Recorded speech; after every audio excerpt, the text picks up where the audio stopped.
Welcome to Wellness Wednesday. My name is Dr. Kala Hewlett, president of Back Pain and Sciatica Center of Texas, where we offer regenerative pain solutions.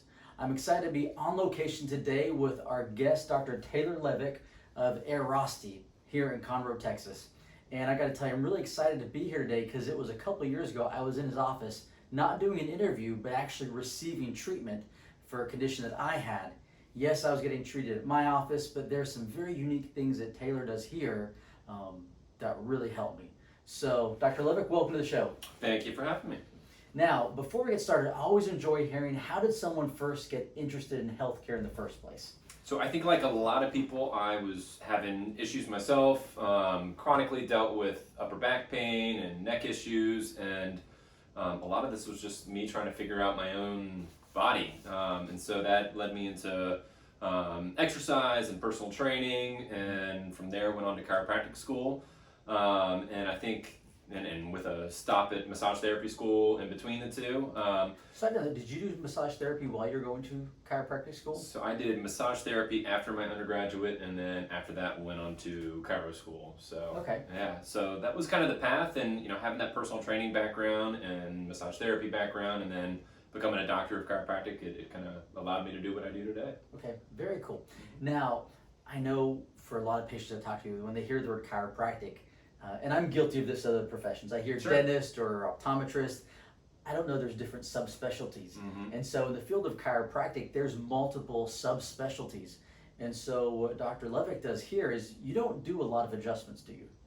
Maybe 5 to 10% of my patients. Okay. Yeah, a pretty small amount. So 90 to 95% of your patients, you're doing more soft tissue work. Correct. That's such a broad term, but I know that's the niche of Airrosti, is helping people with hands-on therapy that aren't adjustments, but more soft tissue nature. Correct. Could you explain a little bit more about what Airrosti is? Sure. So Airrosti is a group of healthcare providers. We're a company, and we employ mostly physical therapists and chiropractors, but we are all kind of trained the same way and all treat very similarly. But yeah, we take more of that soft tissue-based approach, whereas traditionally chiropractic is going to be more joint-centric, bone-centric, with adjustments.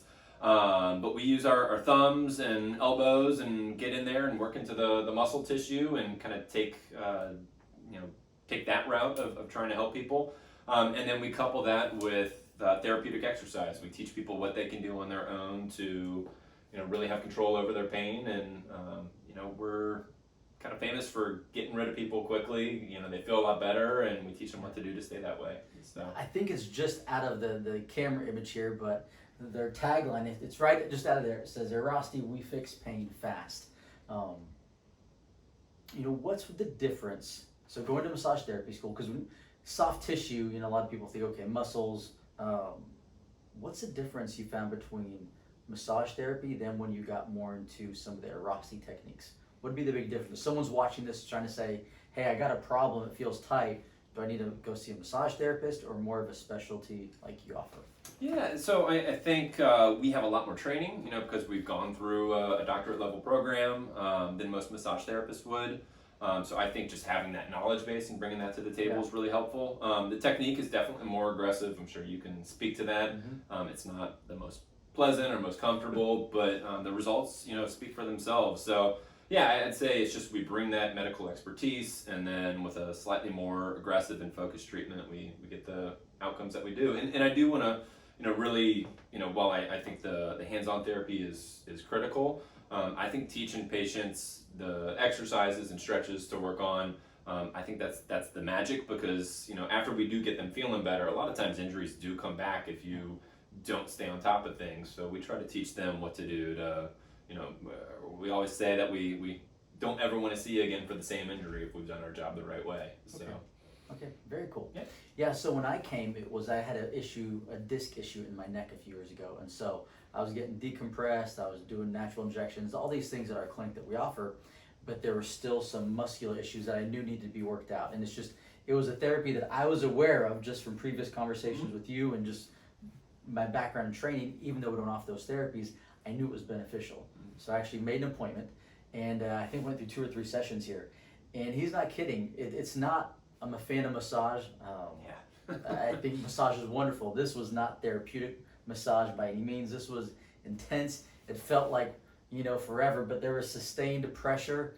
I used to roll and do jiu-jitsu. I wanted to tap out, but I didn't tap out, so he's like, you okay? Like, yeah, I'm sucking it up because, can't admit it that it hurts, right? It's Sure. the man in me. But substantial difference after those couple treatments. Was able to help alleviate some of the pressure that was associated with the disc.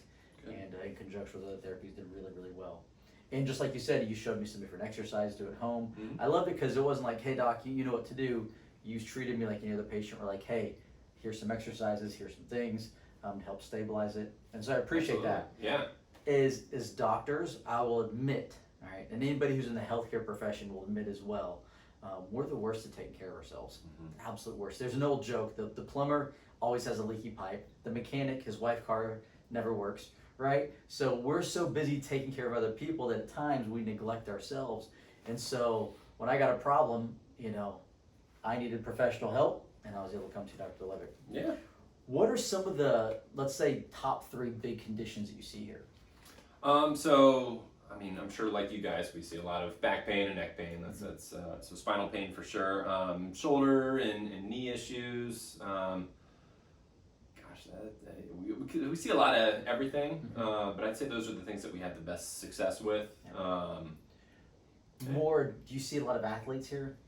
We see a good mix. Okay. We definitely see people who are, I'd say we see probably more than anything people who are weekend warriors, your CrossFitters and Camp Gladiator folks and all that. But we see a lot of people who are desk bound 40 hours a week. We see on occasion professional athletes or collegiate athletes. Let's talk about that desk bound, because I found more and more people have worked from home these past 6 months, and they're doing these Zoom calls. It's just we've had more time sitting than ever before. In fact, I had to get a new computer recently, and they're all on back order. Like, I couldn't find a computer. So what are some simple posture things at home for those that are setting up their home computer, now working from there, or students that are doing school on the computer? Yeah, so this might not be the answer that you're looking for, but get up and move. There is no one perfect posture.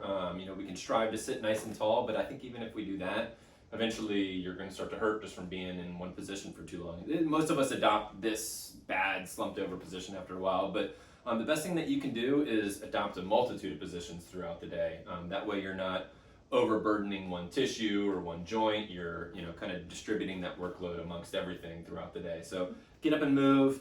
If you want to slouch for a minute, that's fine. Sit up for a minute, cross your leg, kneel down while you're behind the computer. Just try to have ADD while you're behind that computer and move around a lot would be my suggestion. Do you like the standing desk?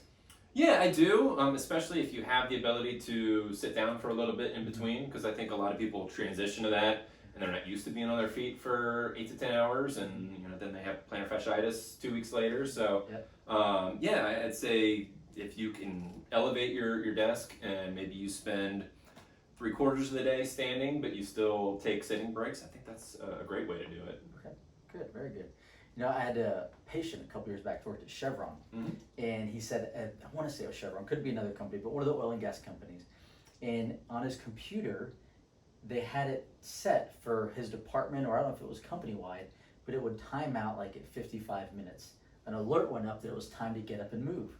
Because as we know, right, we do the research, we know, because this is what we do working with musculoskeletal conditions, but their HR department had learned that, just as you mentioned, if they sit for too long, they're more inclined to develop problems. Yeah. So if they were to get up every hour, take a 5-minute break, walk around, go to the water cooler, do something, it reduced the risk of injury at that company. That's genius. So I thought it was pretty I would cool. imagine that probably improved productivity and all that too, just to...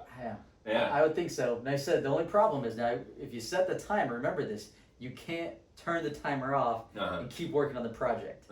You got to listen to the timer, get up, and get moving around.